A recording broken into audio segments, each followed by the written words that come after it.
Hey, Tina. Hey, what's up, Miss Yolanda? Having a great day. I'm happy to have this book discussion. I am too. It's one to talk about. It's one to talk about. Indiscretions with Jessica Tillis. This one was hot. Hot. And let's jump right into Absolutely. it. All right, here we go. So welcome to Griot Connects, where we bring the stories and voices of Black literary talent to the forefront. I'm your host, Yolanda Rasco, with my infamous co-host, Tina Wise.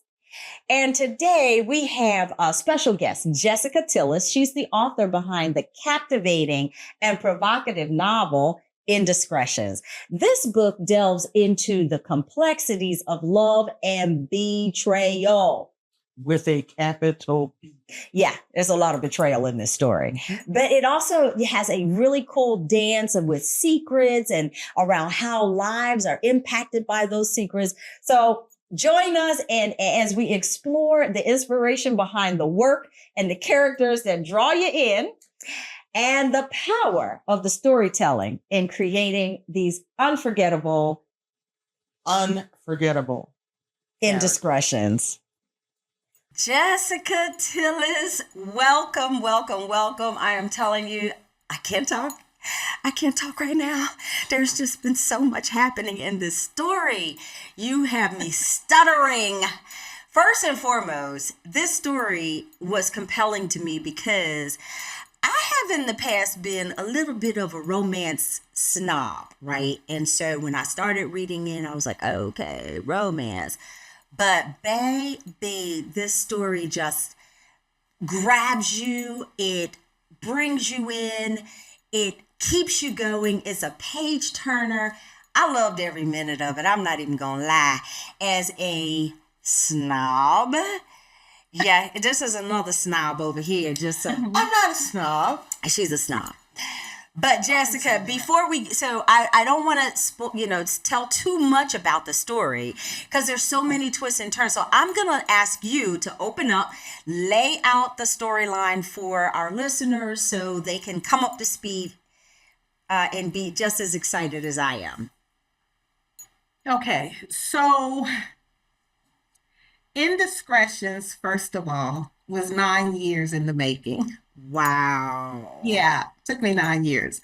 And then that's another whole story in itself. But Indiscretions is a story of 3 couples who each have their own indiscretions in their own lives. Yes, they do. Whether it's in the past or the present. However, those indiscretions, regardless of when they were done, comes back to bite them in the butt. Oh, yeah. Oh, yeah, there's some biting going on. Oh, yeah. That's what I love about it is because, you don't even know when the bite's coming. No, and some of those bites I have to tell you. Yeah. Jessica, you did that so well. You really laid out the characters. The characters are so lovable and nice. I know these people. Yes, we know these people. Yeah. And then what, Tina? And then you say, oh my God. Right. I thought I knew you. I thought I knew you. So you have, not to give the story away. Not to give it all away. I'll say there's a whole lot of betrayal going on and a whole lot of hotness. I was getting ready to say, when she gave me the book for me to read, she's like, it's a little spicy. I was like, it's spicy. Okay, cool. It's all I spicy. kept hearing was, it's getting hot here.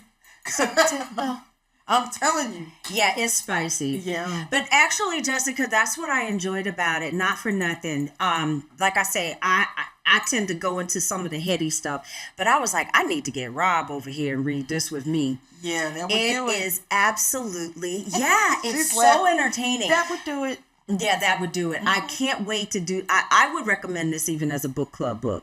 Seriously. And I would highly recommend it as an audio. Oh, yeah. Yeah. That's coming up. Yeah. These characters would totally come to life in an audio version. Yeah. Yeah. I agree. So, let's talk about the characters. Let's talk a little bit Give about me, the give characters. me a second because what you just said, Well. well,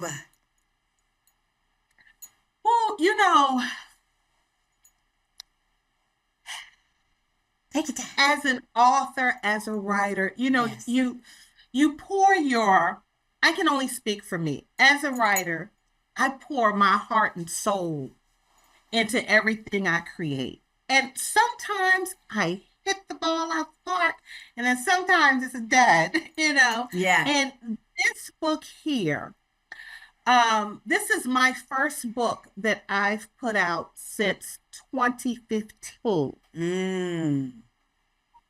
Because I had a publishing company. I still have a publishing company, but I had 85 authors on my roster.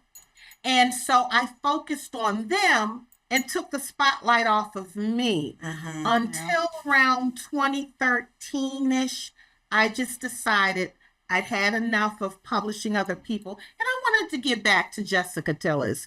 And of course, I have this other company where I do editing, book cover design, ghostwriting. So all of that had my focus, but I tried my best with Indiscretions for 9 years. At first, it was called trespassing. There was that too. There was that too. Yep. And I I wasn't feeling it because it felt like the old Jessica Tillis. And I felt like if I was going to come back out after all these years, I needed to come back with a freaking bang, right? Baby, you And did it it. just wasn't doing it. And I let so many people read it. Oh yeah, I love it. I love it. I was like, okay. And then I belong to a writers group in Myrtle Beach, Okay. South Carolina. I live in Maryland. Okay. So we meet once a month on Zoom, and they read Indiscretions. It wasn't called Indiscretions then. It was called Trespassing, and they read it and they absolutely hated Malcolm Poor Malcolm. because in Trespassing, it was Malcolm and Zora, and not Zora and Keith. And Keith, yeah. Okay. And Zora and Kennedy are best girlfriends since junior high school. Right, They right. said, "Oh my God, no, I don't like Malcolm. You can't. Oh my God, 5 years." So I said, "Okay." I didn't like that vibe, so I totally rewrote Oh, But wow. it's the great. character. I have a question. It's about, I guess, the moral dilemmas that these characters find themselves in. Can you tell me a little bit about like how you got there? To create those dilemmas, Yeah. you mean? The dilemmas. That's a good question. So there are two ways you can write a book. You write using an outline, or you write from the seat of your pants. I'm a pantser. I don't outline. I Okay, write the okay. first thing that pops off my head. So what happens is while I'm writing, and I write at night with the lights down and a glass of wine and the music on, and I'm just all the dogs asleep, and the characters take over. Mm-hmm.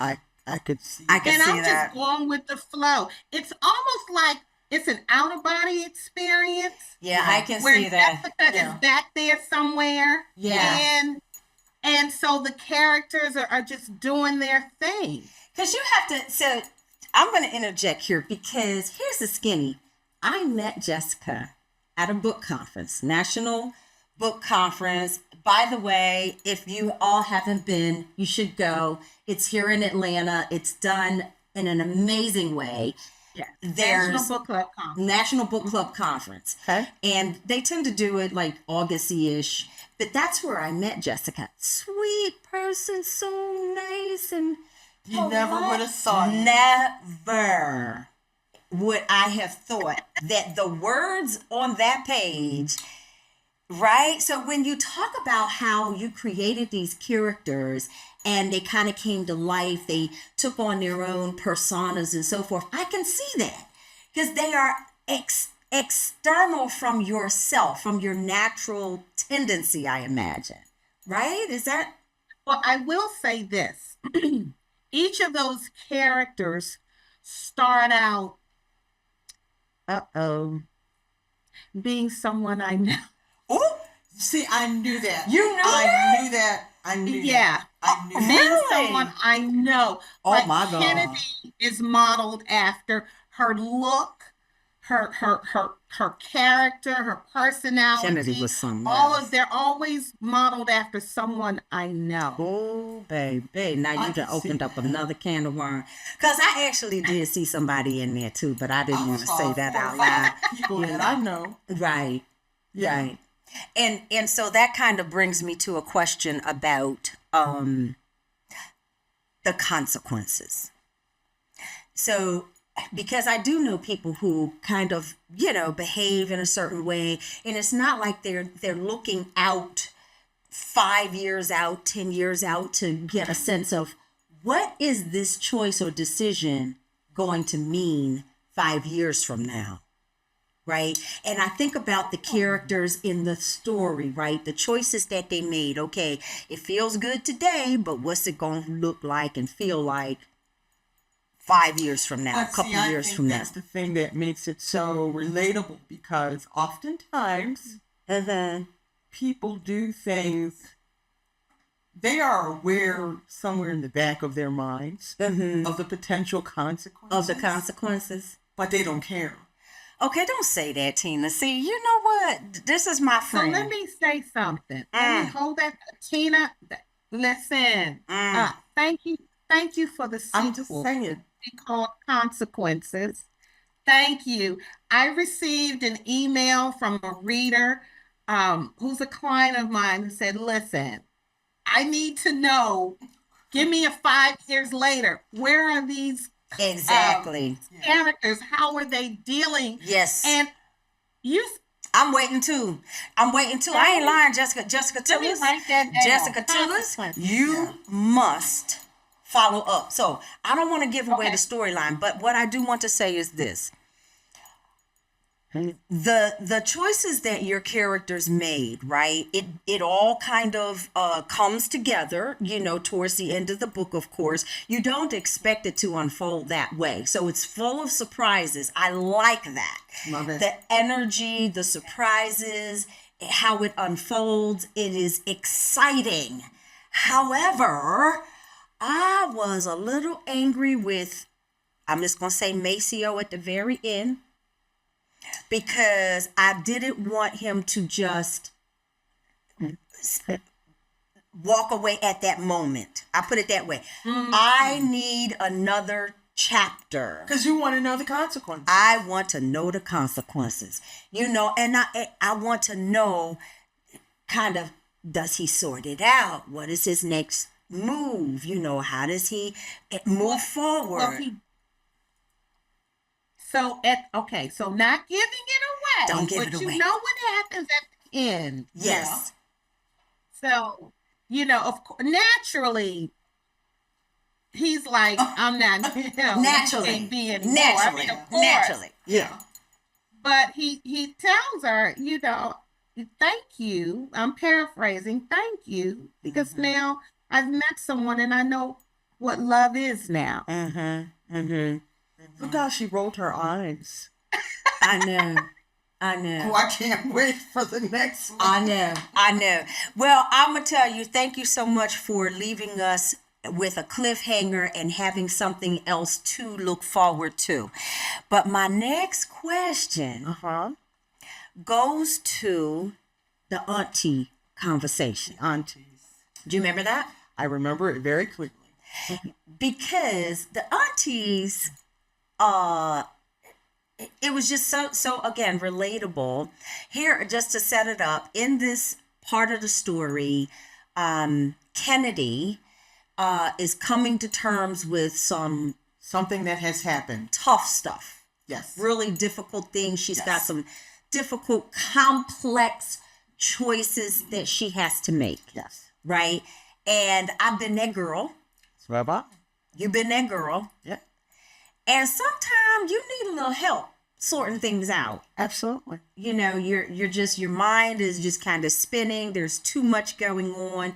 Lots of consequences to going in this direction or that direction. Like, what do I do? And what I wanted to ask you, Jessica, when you think about, you wrote this whole, it was a very tender moment for me, the auntie conversation. This was a time when your character needed guidance, she needed comfort, and a lot was hanging in the balance in that moment. Those aunties could have said pretty much anything, and she would have followed, done it. that advice.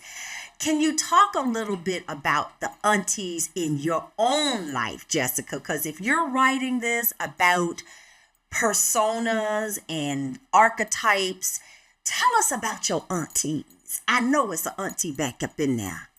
You met both of them in Indiscretions. Aha.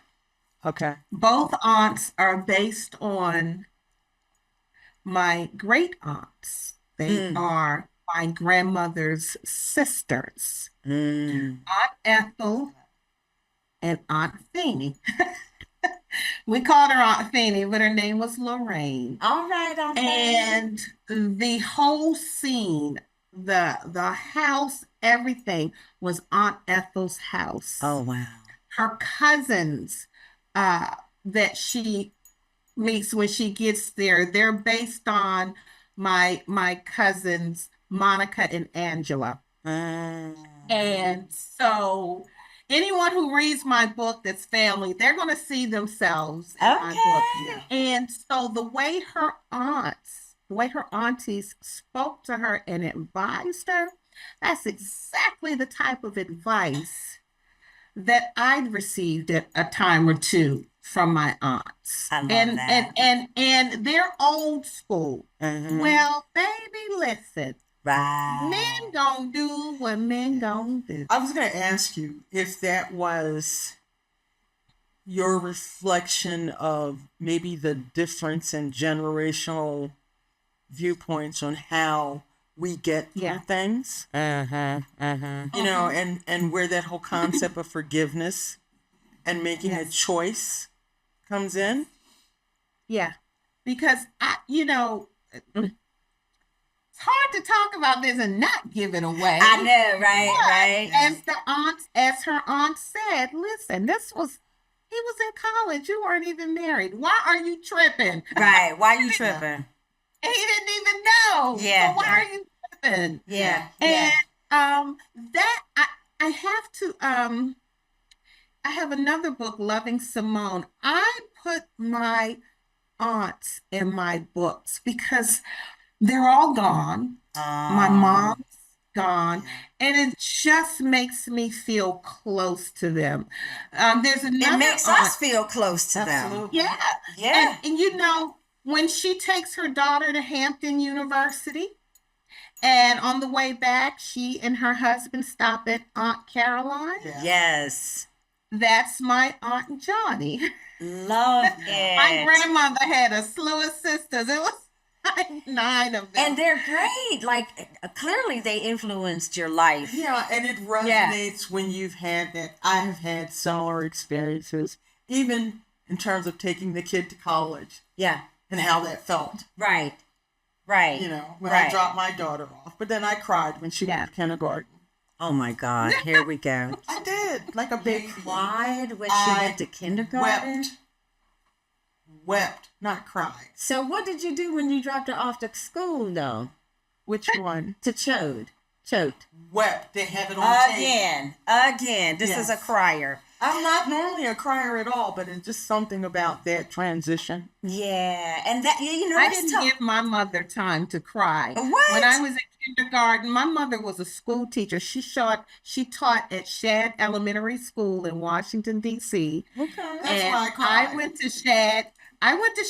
in kindergarten, so I would sneak out the room and find my way to her classroom. She didn't have time to cry. I was always standing in her face. You were always curious, independent, going off, doing your own thing, apparently. Yes. Yeah, but I think that's what makes all of these stories so amazing. I agree. You would agree? I agree. And the characters were so They were human beings. Yeah, they were very human. They were human beings. Yeah. So Well, that's how and you know what? I'm glad you got that because I don't like to write my characters like just make up characters. I use people I know mhm, and I use everything about that person. Just that they're not doing what, and right, like what's going on in the book. But right. that's what makes the characters feel human, feel real. Very real. Very real. And Well, we could hope some of that reality translates.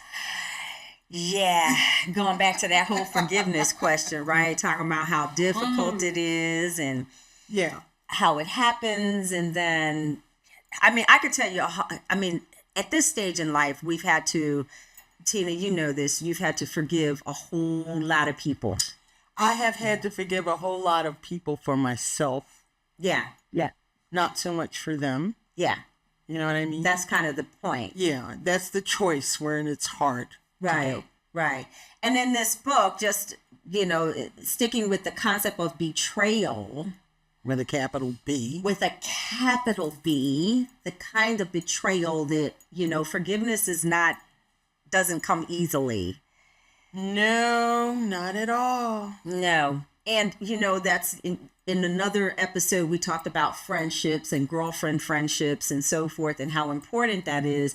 So oftentimes when there is betrayal of somebody that is dear to you, that you've known for many, many, many years, that you feel like you know them really well, that whole And sisterhood if you think thing. that they would never do such a thing. Never do such a thing, but then they do. Yeah. And that's where forgiveness comes in. Yeah. And whether or not you're able to do it. So see how much you've given us? Well, thank you for giving that to me because that will be the whole consequences. The consequences. Forgive me. Yeah. Yeah, And that's, forgive me. that's the hard part. Like if I were to say forgiveness, like I come from I'm doing air quotes, Christian background, where in your book you quote the Lord's Prayer, forgive those who have trespassed against us, right? And we as Christians hold to that. Oh, we have to forgive 70 times 70. But you don't have to forget. See, this is Well, you why. won't forget. Yeah. That is the can't whole forget. piece. That is the piece. What happens next? Right. Okay, so I could say, I'm going to forgive this trespass, but now what? What is next? That's the hard Well, part. Well, I can forgive you. I'm not going to forget. And because I forgive you doesn't mean I have to deal with you. Oh, Yay, bo. deal And with see, that's Jessica. That's how Jessica is. I forgive for me because it makes me feel good. And listen, people are going to do what they're going to do. right. And Zora didn't intentionally. You know what? Don't. I know. See that word right there. That The word right there. I blessing didn't intend. No, See, I want to talk about that. I'm so glad you said that word intend, because every time somebody tell me I didn't intend to hurt you, I didn't intend to knock you over with this bit of information, I didn't intend to roll you under the bus. Well, what we used to say when we were kids. What? Sorry didn't do it. Sorry, show didn't do it, but what? You did. So that's what I mean. Like, how do you move on? That's why we have to get this next sequel so we see how in the world are they going to move wait. on. So when is it coming out? Jessica? When is it? I When- gotta write it first. Well, hurry up. First, you gotta write it first. Hurry up. Well, I think Okay. Well, I tell you what. Okay. I tell you what. For you, I have a book club discussion this evening, but when I get home tonight, I'll start on consequences. Yeah. And it will come out definitely in 2025, but I'll try early part of 2025. Maybe I'll put the current book I'm working on to the side and really focus on consequences and getting that out since it is a sequel. See. Want a sister get a galley? I know, right? You certainly can. Because it's burning. That would We be have a to great bring you idea. back. You can be my beta reader. I'd love to. Yeah. Absolutely be honored to. Yeah, it was a great read. Okay. Did you have any other questions? No, Tina? I'm just waiting for my galley now. Jessica, you did an incredible job with this. What I will tell you is that each and every I'ma say story within the story can be expanded on because the lives of these people are super Yeah, interesting you could write like 6 more books. out of each of these characters. Especially Kennedy and Malcolm's daughter, Lindsay and Max. Don't forget them. Yeah, that's the youngins. Yeah. Yeah. And see what happens in their life Yeah. and what happens with Malcolm and Eric. We didn't even mention Yes. Eric. The whole Right? other thing. Little That Eric. Eric he's an indiscretion. He's an indiscretion. He's a consequence. And an indiscretion at the same time. Yeah. Mm-hmm. Yeah, very interesting story. So, Yeah. all of that said, I just want to celebrate you as an incredible author for this book, Indiscretions. You did an awesome job. An with it. amazing job. Thank you for doing it. Thank you for entertaining us, for inspiring us, for showing us how to move forward, how to get through some of these difficult, complex life scenarios. And we look forward to what's up next. Thank you so much. Thank you for having me. This has just been wonderful. I agree. See you soon. So I'm waiting glad for you my came. galley. Yes, Thank dear. you. Okay. Absolutely. I will not forget. Absolutely. All right, you take care. Thank you so much.